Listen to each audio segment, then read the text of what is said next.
I'm John from SurfFX. This is Guy and Marcus, and we have the new Sunova Foilboards here with us today. Marcus was actually the designer of this foil board for Sunova, so he's going to run us through a few of the features that he built into it. Now, what have you done with the general length and width on these boards?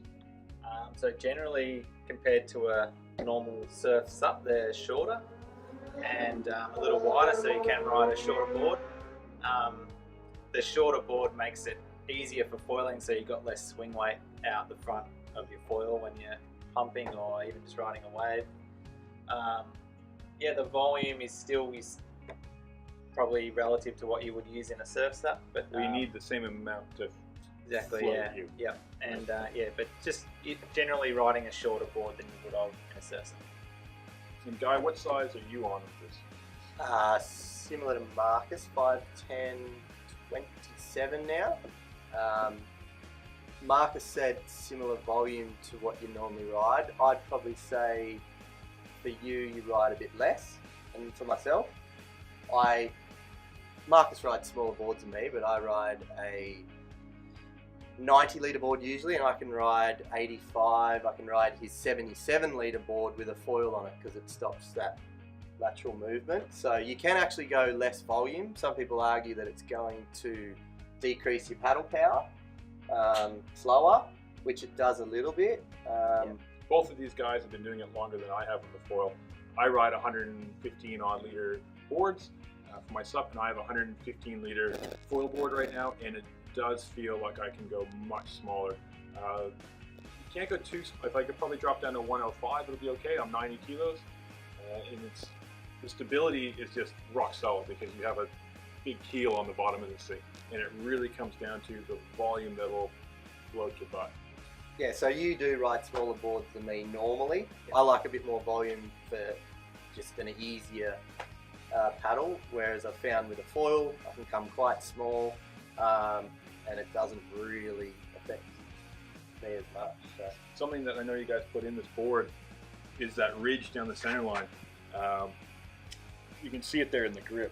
I mean, me just, only a few weeks into foiling, really find that if you are not feet on the center line on takeoff, the whole foil and board rolls under you and you fall on it just like you're standing on a bar stool and somebody kicks it out from under you.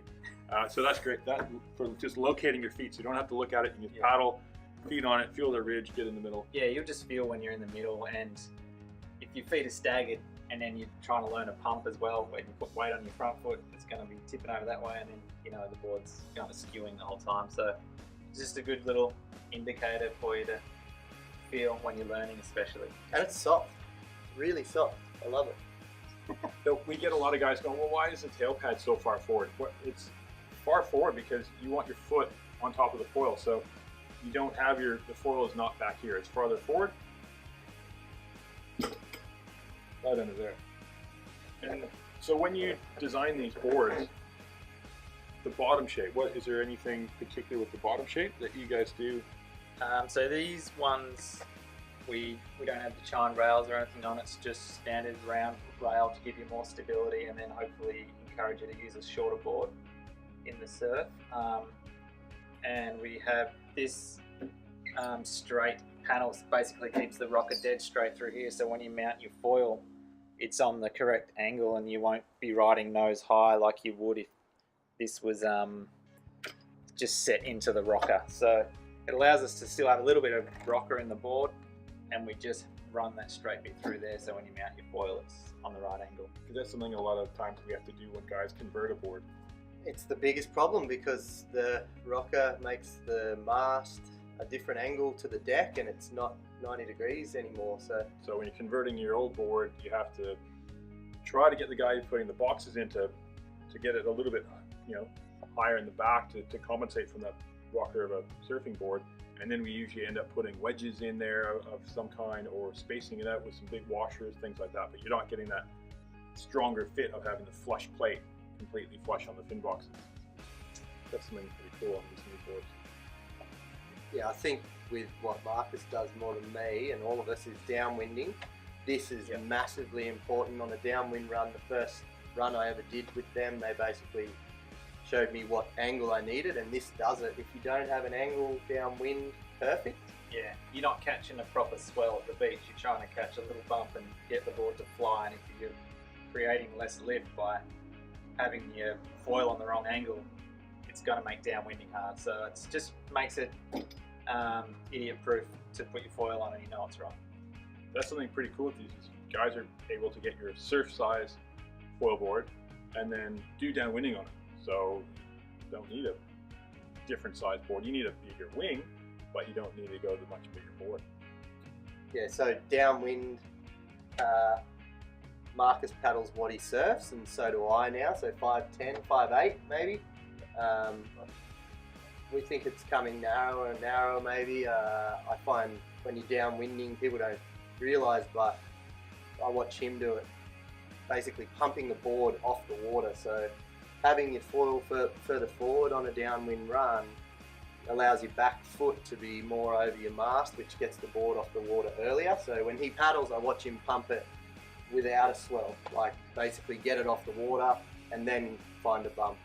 A lot of my mistakes was on boards where it was either too far back in the board and I couldn't get my back foot far enough back to get the board off the water. This is awesome because it's the right angle and you can get your foot on that spot closer to your mast. So now, yeah, width-wise, I guess one thing I'd want to say is you can come a couple of inches narrower. We didn't probably say that. We can go from, if you ride a 30, you could probably ride a 28 pretty comfortably. Yep. Well, if you ride a 30-inch sub normally, once you put a foil on, you can pretty much stand along the stringer line comfortably out in the surf, just standing there in your surf stance, not paddling or anything. It's just that much more stable from having that big wing on the bottom. What else did you put into this thing?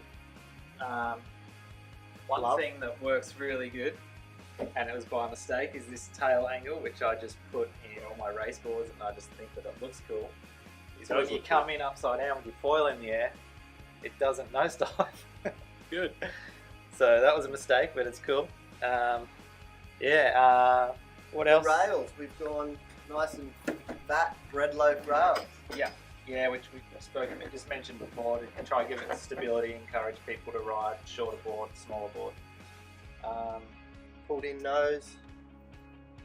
Yeah, it's not a complete box. It comes in a bit. Just the standard handle on these. We don't have the pop-up one on these. Normal vent, pretty much a Sunova to look at, but without fins. They're much lighter. They're definitely lighter. Our first run of Sunovas were slightly heavier than these. These are awesome weight. Yeah, I don't know what they've done, but they've made them lighter. And box options, these are all plate These boxes. are all plate boxes. Seems like Everything's going that way. most brands are plate. GoFoil is Tuttle, but I know they're coming out with a plate. And if you got a GoFoil, and you can use the adapter anyway. A lot of guys are using the adapter with the standard GoFoil mask. So we thought the best option to go was to just go the twin box rather than put both options. It's just extra weight, extra junk in your board that we don't think you really need. Swing weight, pumping, these boards pump easier, they're shorter, so pumping back out, you can physically pump them out way easier than a 7.4 or 8.2. You try and pump a big board out, you don't get as far. These you can keep pumping all day long. So shorter boards if you want to pump, really important. Otherwise it's speared into the bottom. and it's just a big Shorter board is generally just better for everything. When you're on a wave and you're cutting back or whatever, when you're learning, that quite often you might grab that front edge, and just the shorter board makes it easy to manage. It's easier to adjust your trim, everything. So.